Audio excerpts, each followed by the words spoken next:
Hey guys, I'm here in San Diego thanks to GMC. I'm checking out a kicking camp run by NFL vet John Carney. He's working with pro players to make sure their kicks and punts are powerful and accurate. Now I've been getting around town in this GMC Canyon. It features a great backup camera and a nice big screen. So while those pro players have to rely on their instinct and training for accuracy, I've got a little help. I've got these guidelines that adjust as I turn the wheel, so I make it through the uprights every single time, or in my case, a parking spot. Now let's go see how those guys train, and I'm especially curious to hear what they think about the new extra point rule taking effect this season.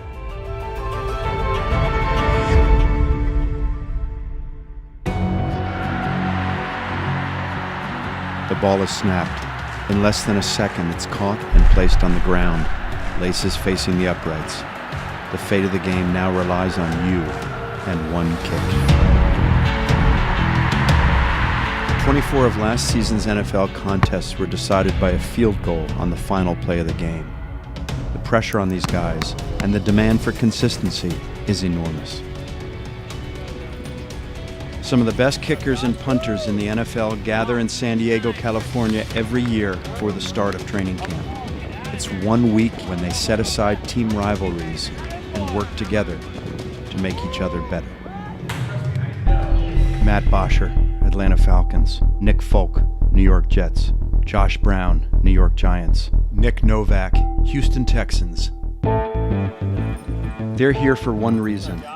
23-year NFL veteran kicker John Carney and his NFL launching pad. What is an NFL launching pad? Explain that. I plan it several weeks out prior to training camp. The month of July, it's their last free time for the rest of the year. So this is an opportunity for these guys to get together and tune in and focus. The good kickers and good punters, they have to pay attention to angles, drop height, body lean, steps to the ball. It's not just about running out on the field and lining up and kicking the ball straight. There's a lot more to it than that. Carney uses frame-by-frame video analysis of his kickers to analyze their body mechanics and make them masters of the invisible forces that determine if the ball will make it through the uprights. Projectile motion, gravity, air resistance, trajectory, and velocity. How much of this do you think is like science and angles and all that stuff versus just kind of getting out there and doing it? Anytime things are off a couple degrees here, a couple degrees there, it can change the flight of your ball. And even if the kick goes in here in nice sunny San Diego, when you get into December at a couple degrees in a December cold windy game, can mean the difference between a make or a miss. Shane, this was the one I thought you just hit high on the ball.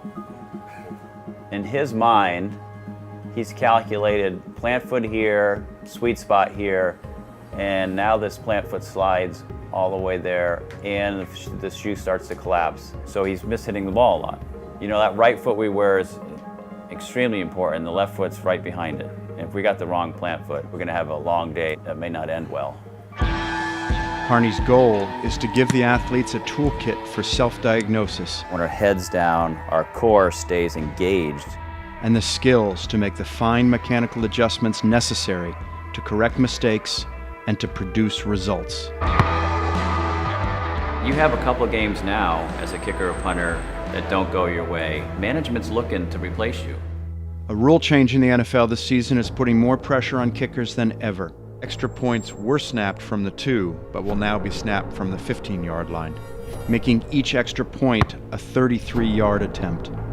Tell me about this rule change. What are you thinking about that? What are your thoughts on that? It's a big season for you. And I think it is a very big change. I think you're going to see teams fall in big games because as the weather gets more inclement, understand wind and the tilt on the ball and how to stay in control.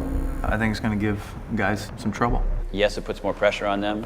There will be some kickers that are exposed, and there'll be some kickers that continue to be very successful, almost 100% at that range, and their value will increase.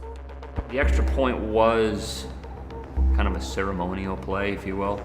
If we scored, the defense didn't really come terribly too hard, but now they have a little more incentive, and it's 4th and 15. If you think about it, So they can really rush everyone and not worry about a 2-point conversion. So that puts the line in a vulnerable position.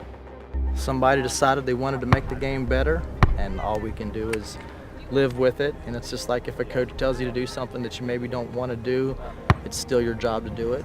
At the end of the day, I hope I'm one of the ones that goes 100% at the end of the season. So for me, it doesn't change at all mentally.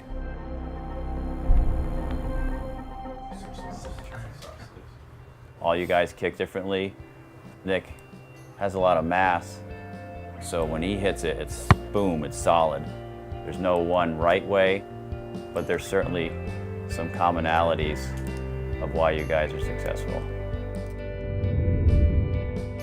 Who knew so much work went into a single kick? But when a game is on the line, a player who can remain calm under pressure and still be accurate might make all the difference.